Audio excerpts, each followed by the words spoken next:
welcome for the lifelong learning session, and I'm going to just do the introductions and then turn it over to Richard. So we have Richard Davis, Professor of Political Science, Director of the Office of Civic Engagement at BYU, and his research is in political communication. When did civic engagement, how many years has that been? It's been 2 or 3 years. 2 or 3 years now? Still relatively new. Okay. And there's a minor? Minor. A minor, Yep. okay. Then Alan Hawkins is the Camilla Iron Kimball Professor of Family Life in the School of Family Life at BYU, and his research focuses on educational interventions, policies to help couples form and sustain healthy marriages and relationships. And Jeff Nokes is Associate Professor in History Department, and his research interests are in history pedagogy, democratic classrooms, and historical literacy. So, thank you. Okay, thank you very much. And here's the roll. So, welcome. So we thought we would do a little tag team here, and I'll start. And we first wanted to define civic engagement. So this minor in civic engagement leadership is run by the Office of Civic Engagement, and the three of us are on the advisory committee for the Civic Engagement Office. And what are we talking about here? American Psychological Association defines as individual and collective actions designed to identify and address issues of public concern.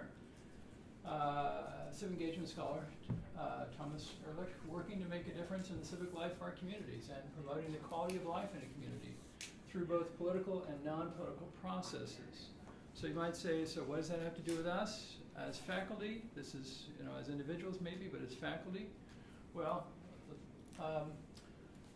this is one of the roles of an academic institution, is to try to inculcate into our students those skills that they need to be citizens in a democratic society.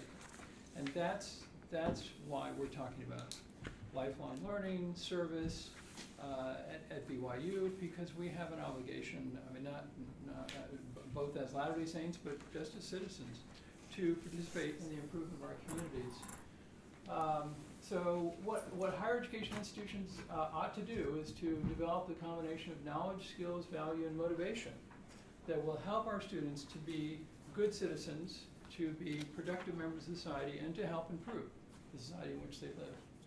So these are some of the functions. These have been identified by the American Association of Colleges and Universities. They issued a report called A Crucible Moment about academic institutions integrating civic engagement into the curriculum. One of the objectives here is to help our students be able to engage in collective civic problem solving. In other words, working with other people in the community to be able to solve problems. And who better to train students to be able to do that than academic institutions. Service learning, where we help students understand that what they learn in the classroom is not just for the classroom. It's not like Vegas. It should go out into the rest of the world. That our goal here is not to stay in the cocoon here, although I guess we didn't we? But that's not the goal. Some of us left and came back. Oh yes, yeah, good. Our goal is to get them out into the community and to realize that service is a part of what we should be doing for the rest of our lives. And of course, from the gospel concept, we hear that and we know that as well. But in terms of curriculum, what we want to do is to connect that volunteering that we want them to do to the assignments that we give them, but we don't want it to be just hours. So if you just say, well, I'd like my students to do 5 or 10 hours in a semester of service, end of story, then it's not as meaningful as when we connect it to the outcomes of our courses. Now you may say, but I teach something that isn't political. I teach something that doesn't seem to relate to that. We're going to talk about how that's not the case, that really this affects all disciplines. And finally, to help students to engage in dialogue with others, and to realize that there are people of goodwill who think differently, who come at issues from a different perspective, and that we can discuss and deliberate. That's the sort of thing that we also need to teach our students, particularly given what we have seen in the political environment where people don't seem to do that. So it's important for us to be able to help students to understand how that happens. So I'm going to turn the time over to Jeff to talk about experiential learning. So I work with our prospective social studies teachers and teach them methods of teaching class with them. And as part of that class, we talk about different models of instruction. Here at the university level, especially our history folks, they get a heavy dose of direct instruction when they're here.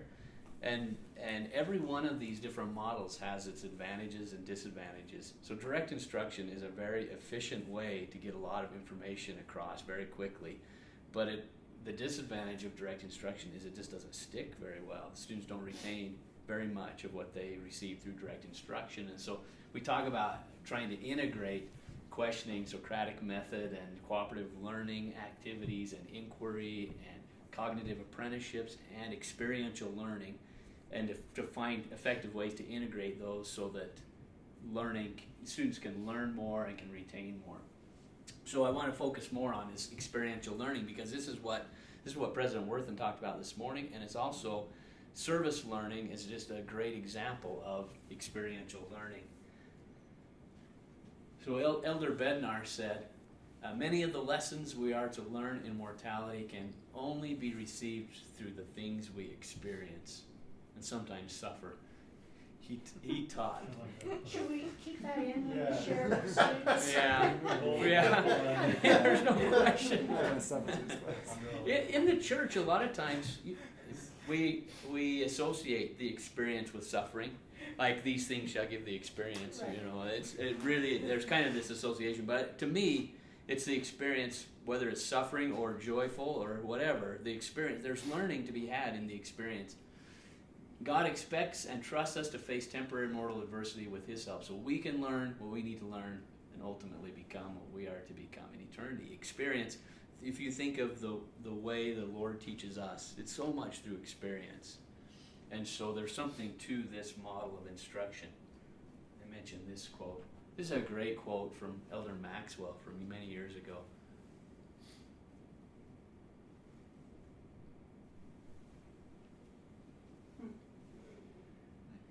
And we know that experiential learning has a place in fields like aviation and medicine, where you can't learn through trial and error. Like, crashing a plane is not a great way to learn how to fly. In other kinds of fields, crashing is okay, making mistakes and you learn. But in some fields like medicine, you just can't, there's not really room for error as you're learning. And so obviously experiential learning has a place there. In fields like the social sciences, experiential learning certainly has a role within the classroom, even before you go out. Model UN and other kinds of simulations and things in class can be done. But even actual experiences that people have can be a source of experiential learning. I mean, it seems kind of silly to say, but sometimes we can use actual experiences to promote the kind of experiential learning. And sometimes we have experiences and don't learn a thing from them.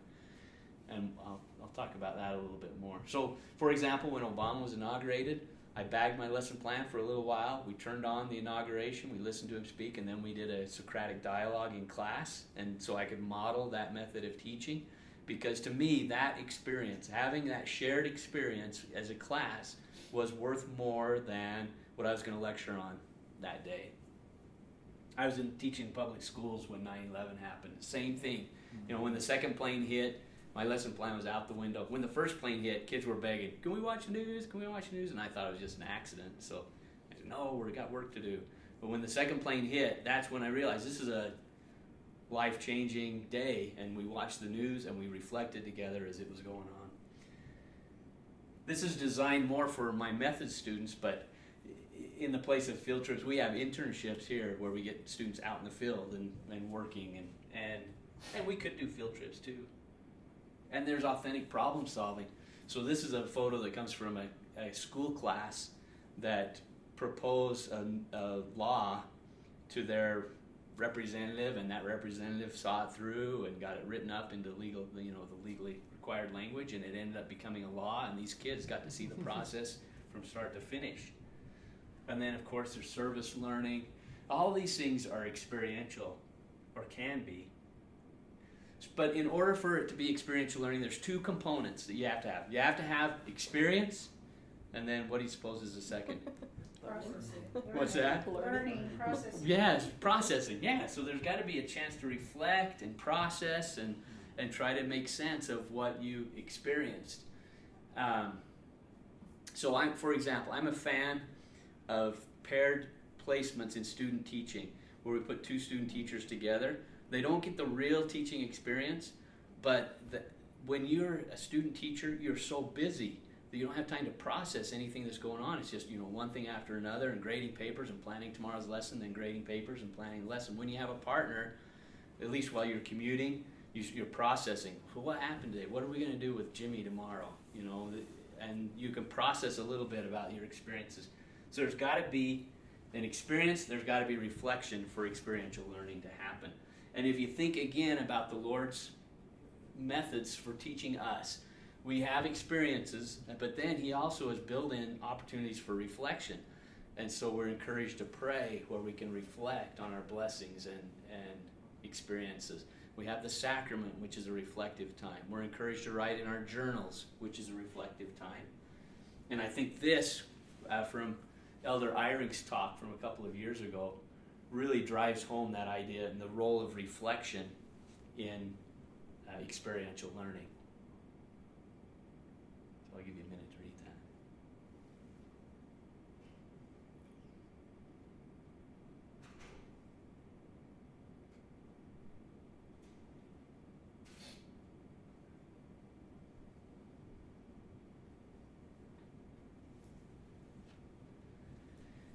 So the key line here, I think, is this idea of pondering the question.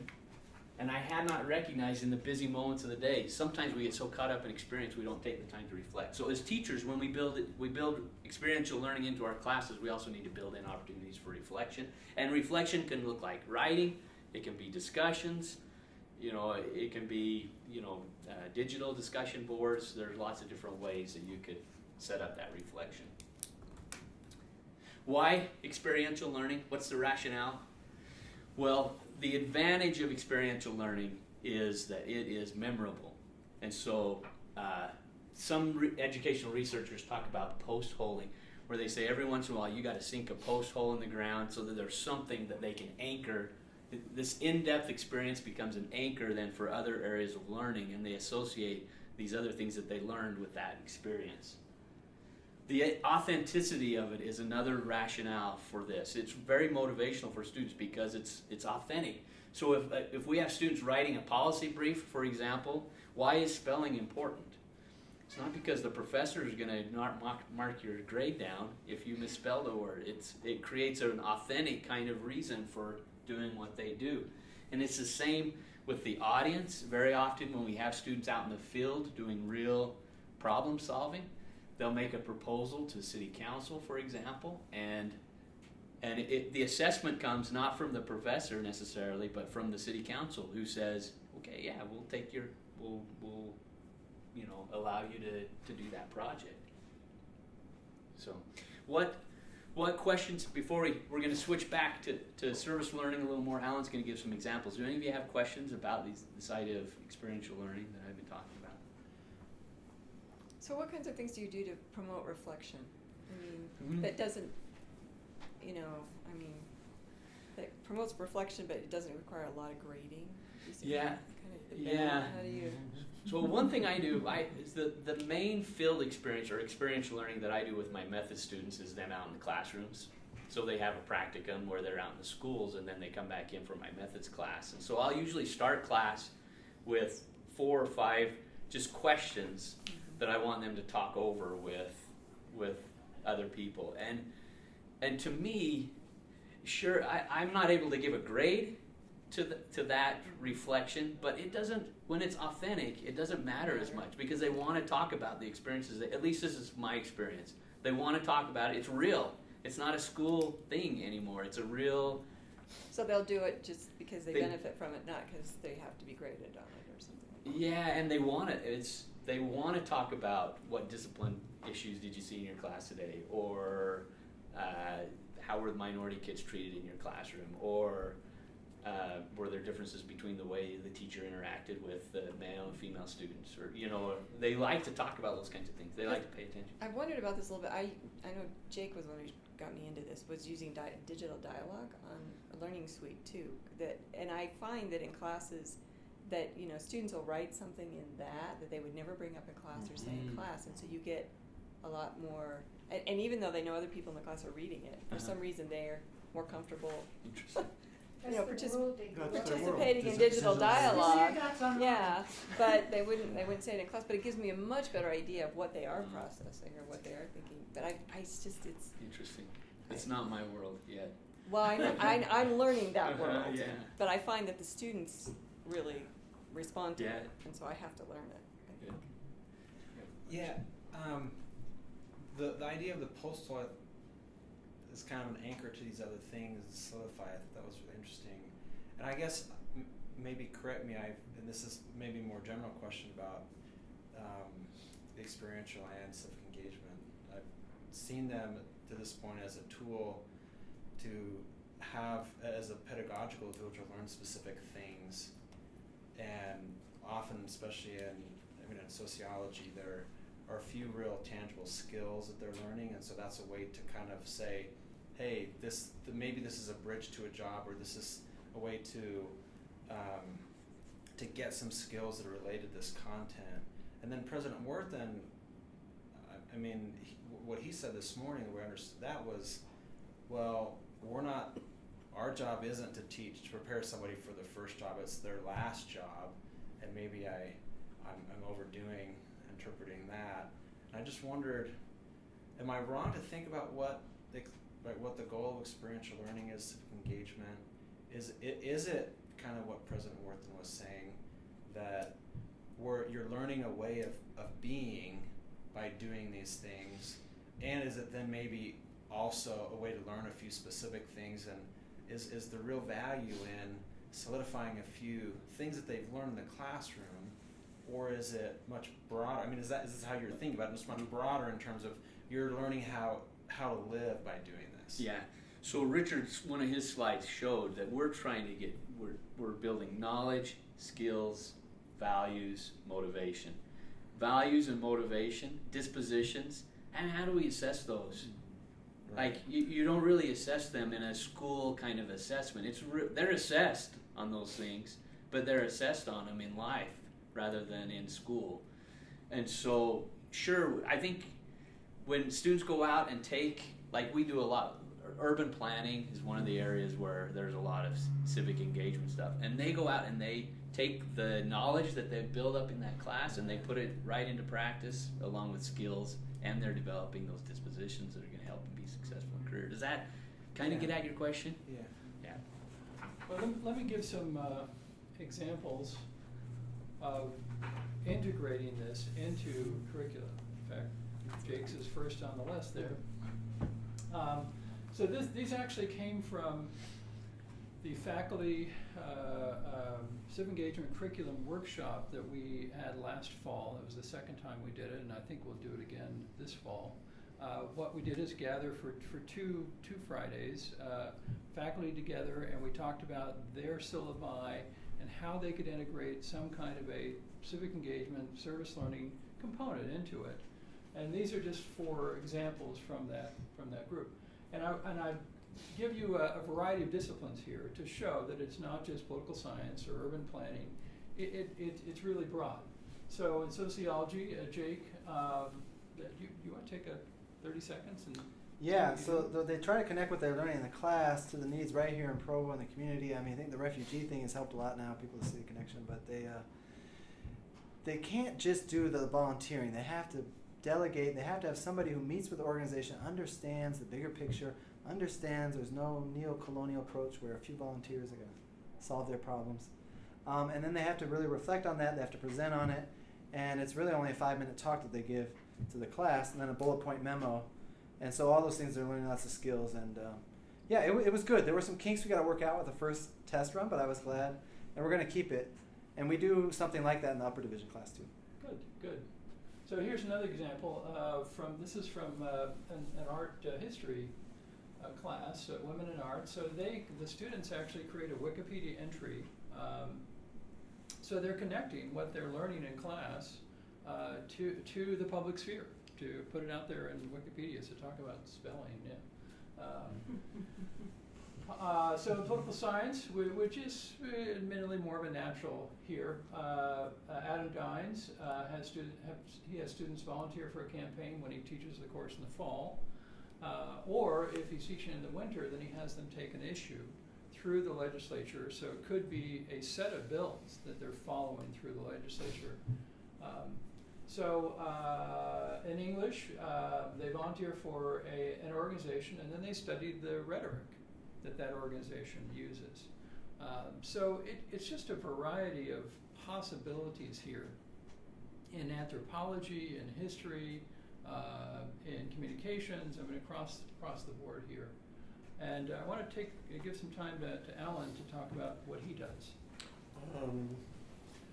So I teach a couple of classes where I try and do civic engagement, to make that a very important part of what I do.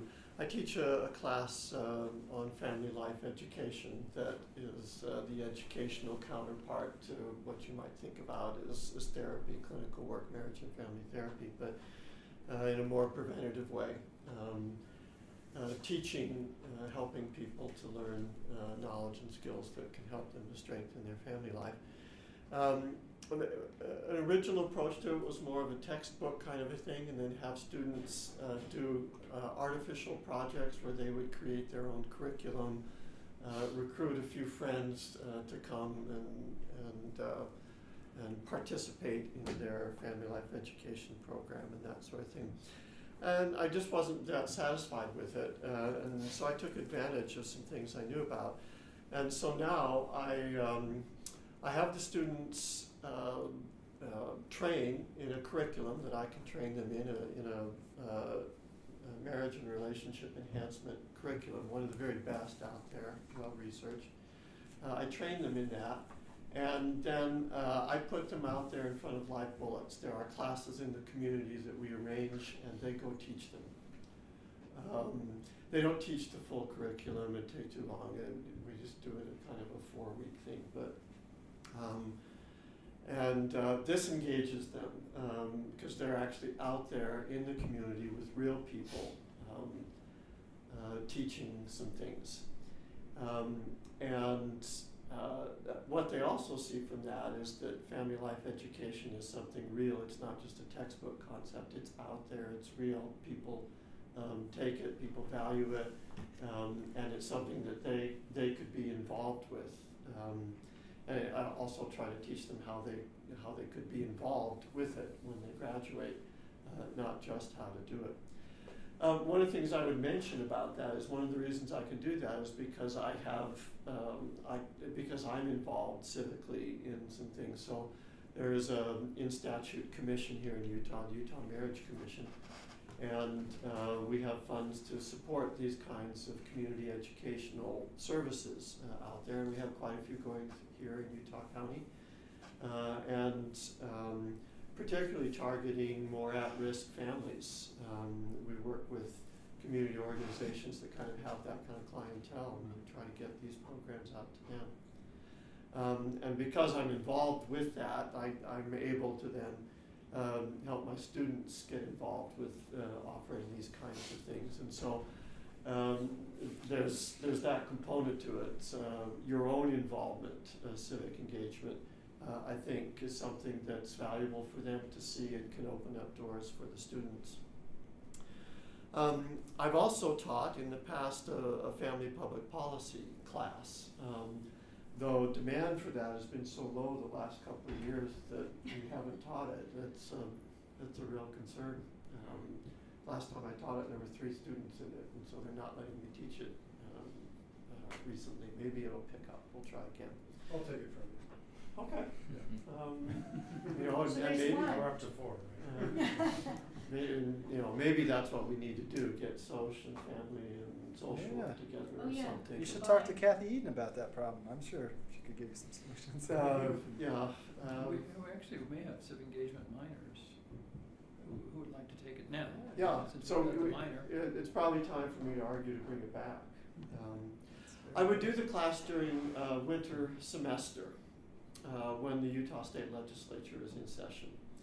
And I would get them involved in some things. At one time I had a legislator that I'd worked with on some things, and so I kind of owed him. He would send me, there's this bill coming up. Usually he'd give me about 48 hours notice. Could you give me a family impact statement? A one-page, that's the way legislators work. They won't read more than 500 words, so. But a one-page family impact statement on this bill. One that I remember was around, it was a kind of a father's rights bill. And that we've had fairly regularly over the last few years. But over time I decided I would bring my students in on this, and I would get them to help me. I didn't know some of the things he asked about. I didn't know anything more than the students, and so I'd have the students do 4 or 5 hours of research on it, and then write a draft up of a policy brief. I would polish it up and maybe change a few little things, and then we would send it on. But it had some authentic, it was an authentic product. I've also invited them to come up to the legislator and see the actual sausage grinding, making, with some of the things that I've been involved with the Marriage Commission and some of those bills. One of the things I've wanted them to see is that regular people get involved in this. So they will come to these legislative hearings. There's an open testimony period. Sometimes they only give you 60 seconds, but regular people come, and on occasion actually do influence the legislative process. Somebody who comes and tells a story. Sometimes it's a horror story, sometimes it's a wonderful fantasy story. But we'll tell a story that really gets to some of the legislators and impacts how they think about the legislation. And I kind of want them to see that, but also to see that it's an accessible process. So we will usually have a couple of field trips, if you will, during the course of the semester while the legislature's in session. And that's something generally that they've never seen before and never really thought that much about. And we live in an era when we are really disengaged politically. I've been meaning to talk to you about this, Richard, but I'm convinced that the two major political parties in our country need to be brought up in front of antitrust laws, and I think they have conspired to get rid of the center, to make politics so ugly that the centrists don't want to be involved, and only the radicals then they can just fight each other and not have to worry about the center. I don't know if there's any reality to that, Richard, or That's not, another but discussion. But we're in this period where it's sane for sane people to be disengaged from the legislative process because of kind of how ugly things have been made sometimes. And I want students to fight against that. And I actually also want them to see that some of that is just perception that you see out in the media. When you see the sausage being made, actually it's not so bad a lot of the times, is what my experience has been. I'd like them to see that. So anyway, those are a few of the things that I've tried to do in my classes, and I think I've had some impact on students. For some, no, it's just another class, another assignment. But I have seen some students that this seems to maybe change their trajectory a little bit. Thank you. I would agree that I think that there are probably a lot of students who have been turned off by the process. and I think particularly a lot of LDS students, because as we were talking about earlier, perception is the cultural wars are over and one side lost, and probably many of our students see themselves on that side, and therefore I'm going to divorce myself from any of this anymore, which is sad. But what we want to do is to have a general discussion at this point. First, though, maybe any questions about what we've talked about? So I've thought about this sometimes, but see, how do you make it work in a semester and really make it meaningful? And that's what I struggle with. I have not been able to crack the nut of how can I integrate this fully into something that I rigorously evaluate and that sort of thing. That you can do something meaningful across just a semester, and it's because real life is really messy, and it seems like things never. Yeah. So what are you teaching that maybe we could talk? What am I teaching? Yeah. Give us a course or two that you teach that maybe we can talk about how to integrate. Well, I teach Intro to Women's Studies. What was the first one? Introduction to Women's Studies, Sociology of Gender, and World Population. Okay. And you don't ever teach 2 semesters of the same thing in a row. Is that part of the problem? Like, you couldn't stay engaged with a particular, is that your concern? Well, no, I just wonder how you. New students. The students would change, but if she were continuously involved with this, with an organization, Once you get an entity they might be going. more interested in her, right? Oh, you mean like if you could just you rotate the students in and out, but you're doing something long term? Yes, so you do it fall, you do it winter. Yeah, that's a good. I don't have anything they do fall and winter, but. But even if you don't do that, if you do it on a regular basis, you can actually connect with You certain build organizations. connections. But don't you have to? So do you sort of have to start all of that first, and then and then eventually bring it to those? Classroom? That was my experience. It took me a little while to make the connections. Can you count on those connections actually working through? And so far I have been able to, sometimes the connections have been fine. Sometimes the recruitment of people into our classes, our family life education classes, has been ineffective. I've had that happen. Well, so where's a good place to start for connections if you weren't a connected person per se? I mean, if you're just talking about local. So you On your can webpage. start that way. Yes, we've actually created a database, okay. and you can go down there and find particularly like women's related organizations. Where's the database? It's on civicengagement.byu.edu, and so you can start that way, is to try to get a community partner or a set of community partners and say, my students are going to be coming to you, da da da. Or the other is to say to the students, you choose the organizations you want to be part of, and since that could be a wide array, you can't really deal with all of those, and let them choose what they're going to do. But one thing you could do is like what Jake does, except yours is more specific organizations, So women's related organizations. what are the bugs you need to work out then? Oh, a couple of things are hard. So in the upper division class, it was both on campus or off. And it was much more, I mapped it better. I did a better job mapping it onto the core things that we started from the beginning of the class. So they kind of saw how it was connected. In the intro class, it grew out of the former group project. And the problem with the group project thing is once somebody hears group project, it's almost like a death sentence. Mm-hmm. Because then they all say, oh, this is high school mode, or it's free ride, or someone would do that. So I had people delegate things, evaluate each other. It helped. But Even though in reality, most of what they're going to have to do in the real world is Right, group is- project. I know. But in the race class, there was more creativity involved, and that was good for the upper division students. I think for the lower division students, sometimes you have to say, all right, these are the organizations, you got to hold their hand more, and you kind of have to, and that takes practice too, because I didn't know exactly what I wanted out of it.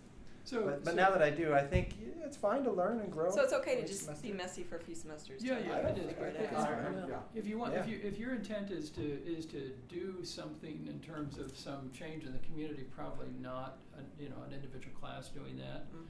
But it has more to do with the connection of the learning outcomes of your class Yeah. with this particular experience. Well, I guess I worry that if I don't do it right, it's only going to discourage them more or disconnect them even more. I don't think so. No? Okay. No. All right. This morning we talked about, somebody asked, what do you do with a bad experience? I'm not sure there is a bad experience, because a bad experience, frankly, is a very important learning experience, probably better learning experience than a good experience. I had a student, I taught political parties, and I required students to go work for a campaign. So the student who was a Republican decided that she wanted to go work for a Democrat to just see what Democrats were like, and I thought, this is great.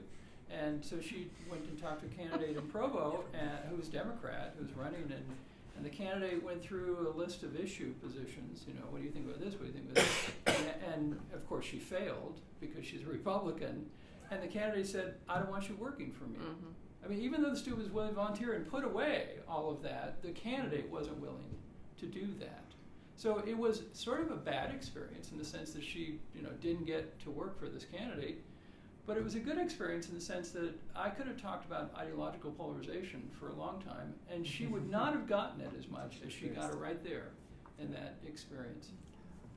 But, my experience, I coordinated all my students to go to Salt Lake and visit with United Way, have one of their upper level directors talk with them, show them the facilities, and then the students came away with saying oh, it's not that interesting. Their conclusion was these nonprofits aren't always doing work that's fascinating or solving problems. And so what they learned was kind of what that organization was doing wasn't as sparkly and wonderful and as exciting as they thought policy solutions should be. And so that was a good experience for them to have, but it's not like it was an experiential, oh my goodness, the world is born anew, and so sometimes what I've noticed, these experiences are necessary, but don't always reflect themselves in the classroom in ways that are exciting or wonderful. They're kind of sobering, and it's messy and whatever. And I have a low tolerance for that, pre-CFS, so I'm I'm going to put all this effort into this great experience. My students are going to pack them little lunches, and we're going to go to Salt Lake, and then they come away with this mediocre experience that they should probably have now rather than later. And then I get this kind of response they didn't even mention that big effort I did in course evaluation stuff. And it's a reasonable analysis. I did all of this post tenure. Matter of fact, post full professor. Yeah. And so I didn't have to worry about that sort of thing. A bad semester. A bad, and with these small classes, you have a bad experience. And yikes. But I guess what I'm saying is we say the word experiential learning. Sometimes the experience isn't always positive and exciting and wonderful. Sometimes it's sobering and oh, maybe I don't want to do this. Maybe I don't want to get into public policy. That's all they do at city council is just shout at each other or talk about mundane parking laws. I mean, maybe I don't want to do any of this. And so that's the experience they need, but it's not the kind of superstar experience you want. It doesn't get written up in the end. Yeah, and so I did that for the first 3 or 4 years here, and then just recently I've tried to return to that, but I just feel like my expectations need to be a little bit lower, and I need to think more long-term about, they need this, even if I'm not going to get any credit for it. I kind of feel like that's something I just take. But I don't know if anyone else feels that way. What I would say, structuring it the right way. You have to carefully plan everything, and with my upper division class, it went really well. But at the end of the day, if you plan it really well, they're the ones doing most of the work, and then that makes it more meaningful to them. So, I know that doesn't answer all your problems, but you definitely don't want to be in a situation where you did all the work and then they didn't care. Do you think that there's a better chance that it will be we won't say positive, but meaningful experience for them if it's more like one-on-one? It's not a CEO, but it's talking to a refugee or something. Do you think that that's more likely to be? Or more human, one-on-one.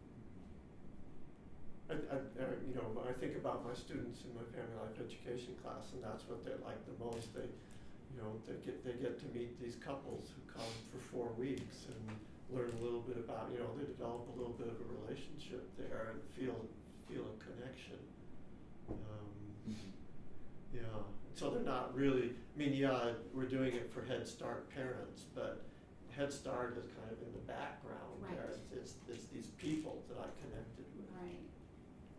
I think it's also the more integrated they are into the situation, I think the more meaningful the experience is going to be. It might not be leading to them saying this is what I'm going to do for the rest of my life, but I think the more they're into, so for example, an organization and they're volunteering, they're there over the course of a semester for several times, they're more likely they're, I think, going to their effort is going to produce meaning. Whereas I think the more distant they are from the organization, just as a one-time observer, I don't think they're going to be connected and see very much of it. I mean, you have your students go up and actually get involved in legislation. I have my students get involved with parties and candidates, or in civic engagement with nonprofits. And I found the same thing putting them in classrooms out in public schools. If they're in the same class 2 or 3 or 4 times, they get to know the students' names. The teacher starts to trust them more and turn more of the classroom over to them. They have a much better experience than just a one-time, they're there and then they're gone. So what kind of information is in this database? If I was looking for particular kinds of groups and age ranges and stuff, would that information be in there, or? It's a listing of the organization. It has some contact information, and I think in many cases we have kind of part of their mission statement, so there's some sense of what they do.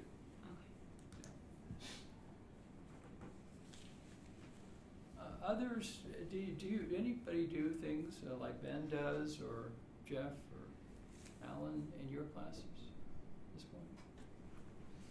Okay. I think I need to, if it's going to be part of my class, I think I need to, I do the one-off thing, and I think that's probably a superficial kind of field trip somewhere, I think yields maybe negative returns versus kind of the embedded, like they're there, they have relationships, experiences. And so I think I've been doing it halfway. And so, volunteer 3 hours at DI and tell me if you see class issues or something like, yeah, maybe that'll work for some people, but I kind of feel like to get at a level where it really is meaningful, I have to kind of I have to dedicate a little bit more effort into structuring it rather than mid-semester, they need something, I'll call someone up and see what can happen. How many hours is obviously there's no magic number, but about how many hours are we thinking it takes for students to kind of integrate into some kind of experience and really get to know what's going on? And there's so much variation, it will be different for everyone, but are there any guidelines to, 3 hours at DI, is that not enough, or is 3 shifts of 3 hours over a 2-week period, is that enough? And if that's enough, then it's really difficult to grade these experiences.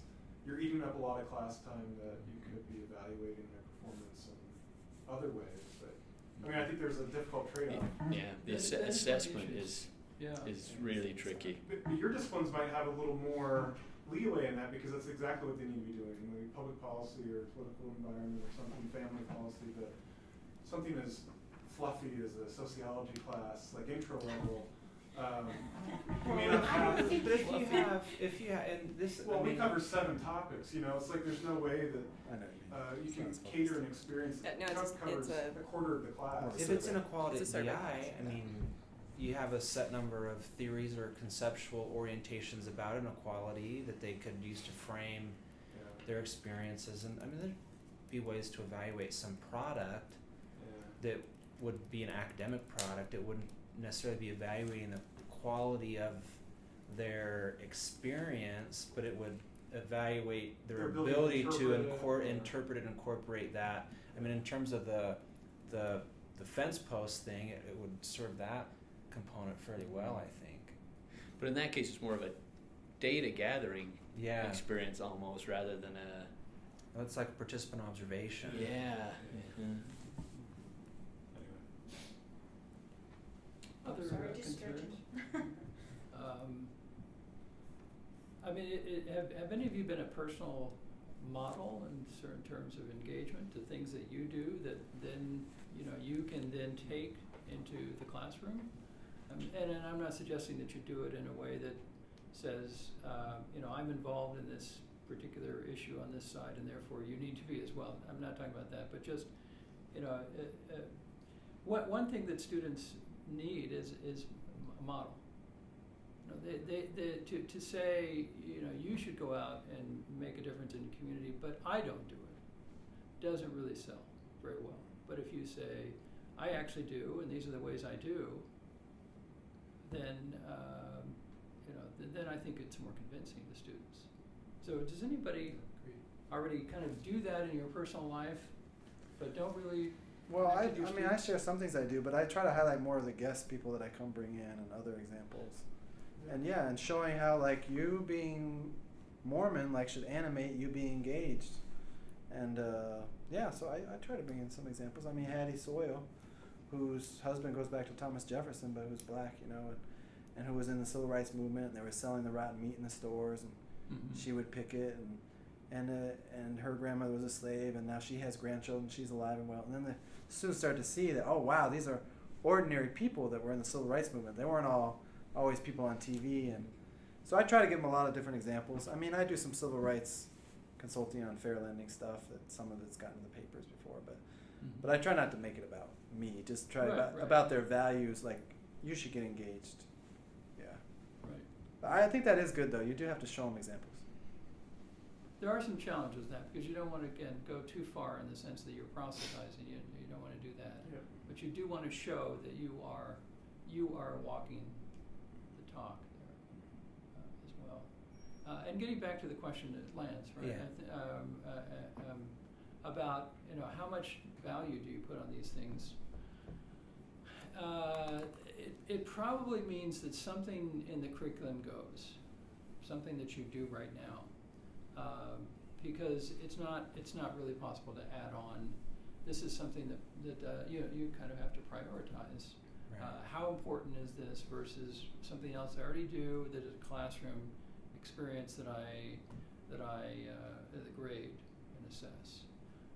So there are trade-offs to this. It's not an easy thing to do. Can't just add on in some way.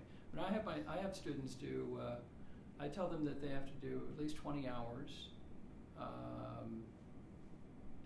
and write a report on it, and there are other guidelines beyond that, but that's just an indication of, but then again I have to give credit that is equivalent to that time involved, which means that I, again, don't do other things that I might do.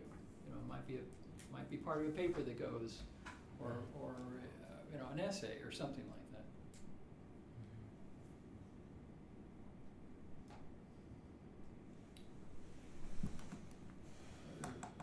Sounds like it's a lot of just a matter of trial and error. Right. Which is why Which a lot of the other things Experiential learning. And we do have this. Do we have post-processing reflection after we fail this first semester that we try it? Can we do that? We do have this workshop in the fall, and it goes over 2 days, and Jeff and Alan have been involved in this. And what we do is sit down with faculty members and go over a syllabus and say, okay, so how might I integrate? And then we talk about that, both as sort of individuals on our committee, faculty advisory committee, and then the whole group sort of shares, okay, I'm thinking about doing this, how would this work? What Jacob, you went through.